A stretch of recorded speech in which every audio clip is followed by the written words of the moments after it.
So বন্ধুরা, তোমরা part 2 দেখেছিলে আমরা একটা দোকানে এসেছিলাম পুজোর জন্য ডালি কিনতে। তো আমাদের ডালি পুরো সাজানো কমপ্লিট হয়ে গেছে। আর এখনই যাবো মায়ের কাছে পুজো দেওয়ার জন্য। তো আমার বন্ধুরা সবাই লাইন দিতে চলে গেছে।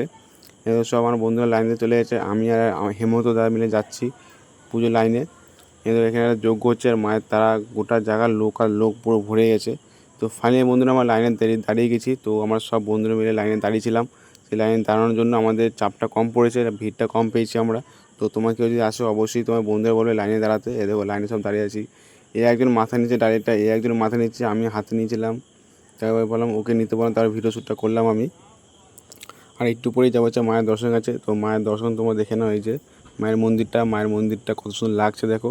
আর নিচ থেকে তোমার দেখাচ্ছিলাম যজ্ঞটা, এখন উপর থেকে তোমাদের যজ্ঞটা দেখাচ্ছি। আর ভিড়টা দেখো, আজকে সোমবার, তো সোমবারে এত পরিমাণে ভিড় হয়েছিল, প্রচুর পরিমাণে ভিড় হয়েছিল। আর নিচ থেকে যজ্ঞ হচ্ছে। এই পার্ট 4 তোমার দেখতে হবে মায়ের দর্শন আমরা কীভাবে পেয়েছি। চলো বাই।